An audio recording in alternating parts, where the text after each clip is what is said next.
Welcome back to News Across Nigeria. The Vice Chancellor of the Michael Okpara University in Abia State has been accused of administrative recklessness. But before we continue with that story, let's remind you that all of our top stories can be found on our website, channelstv.com, and on youtube.com/channelsweb.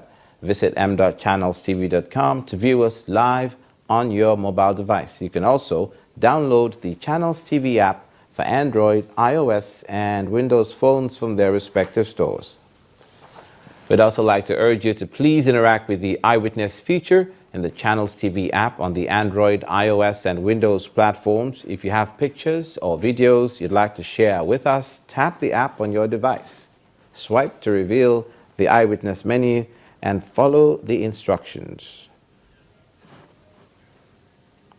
Now, speaking of eyewitnesses, there were some photos that are sent to us from some of you who we call eyewitnesses.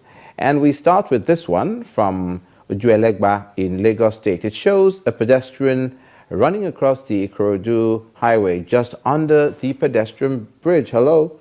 The eyewitness wants state authorities to enforce traffic laws. I'm sure people living in the southwest of Lagos see this happening all the time.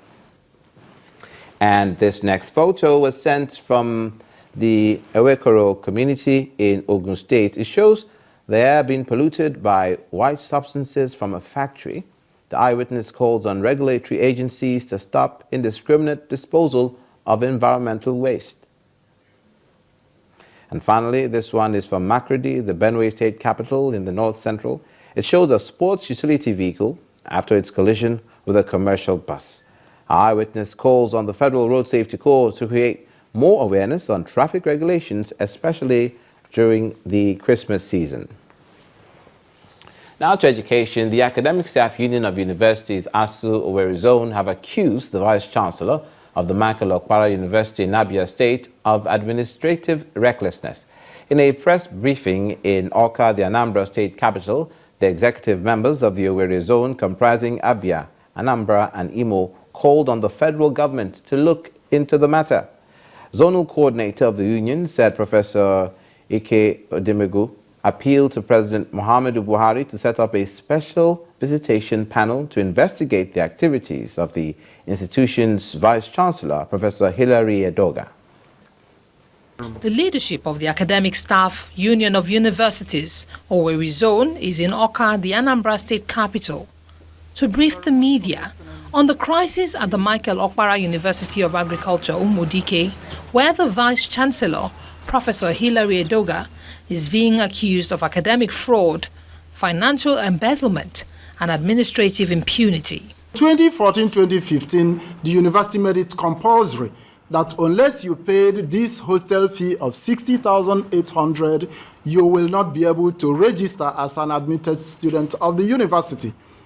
Of course, the students were compelled to pay, but the university does not have up to 5,000 bed spaces in these hostels. And so a very large number of the students could not get accommodation. According to the union, the list is endless, with the most worrisome being the outrageous school charges imposed on students. It is the call of the union on the visitor to the university and the president of the country, His Excellency Muhammadu Buhari, to please, as a matter of urgency, cause a special visitation panel to be set up for the university to look into the administration of this university to investigate these acts of impunity. Other complaints include the admission of students into programs not approved by the National University Commission, as well as loss of program accreditation. There have been moves to resolve this matter at both ASU Council level and national level, but all have so far been unsuccessful. When the crisis started, the national stepped in and sent a delegation to the university. The delegation met with the members and tried to meet with the Vice Chancellor, but he deliberately avoided that thing. So what we are doing is to save that university from imminent collapse. Spokesperson for the Vice Chancellor, Professor Vincent Aso, maintains that the allegations against his principal are being brought on by a group that's not authentic. The truth of the matter and the bottom line is that we do not have ASU again in Umuahi from today.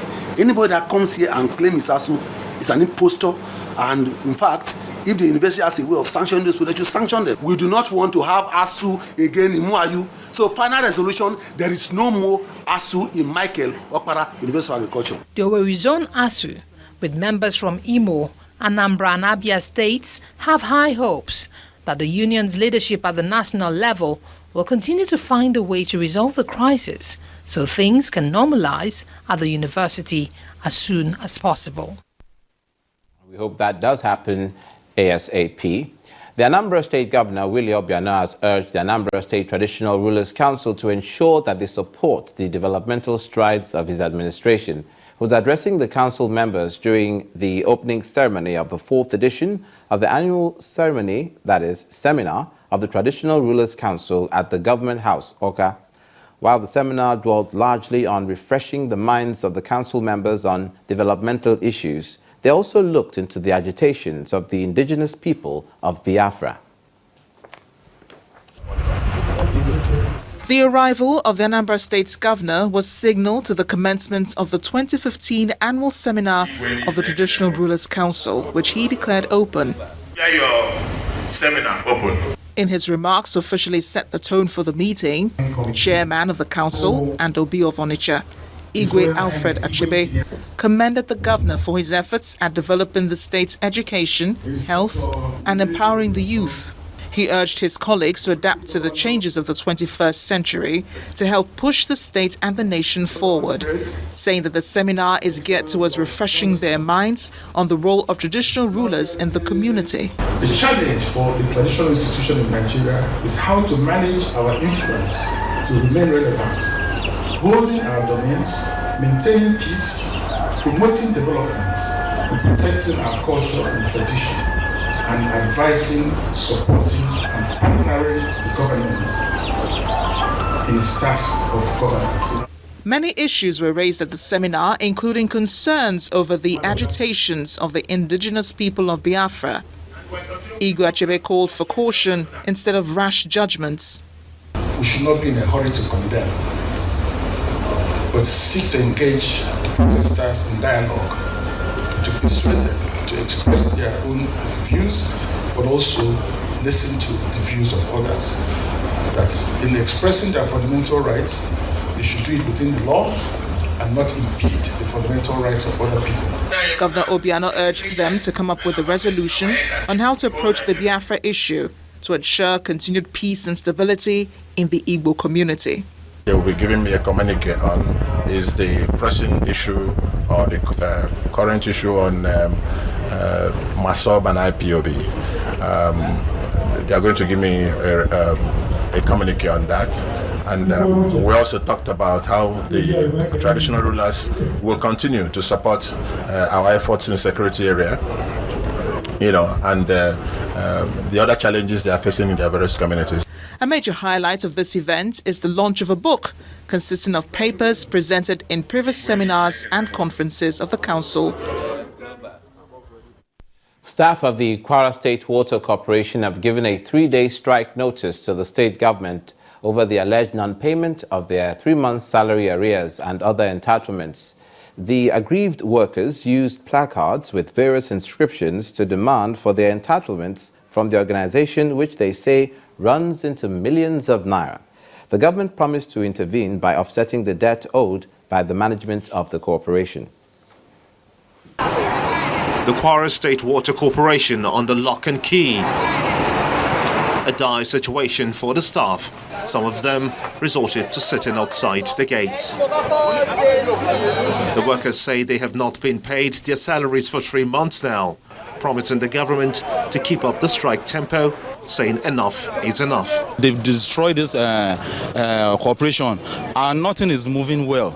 So that is why you see us standing here, and we are vowed that we will not leave this place until all our requirements, all what we need to survive in life is being given to us. We are going to 3-day strike.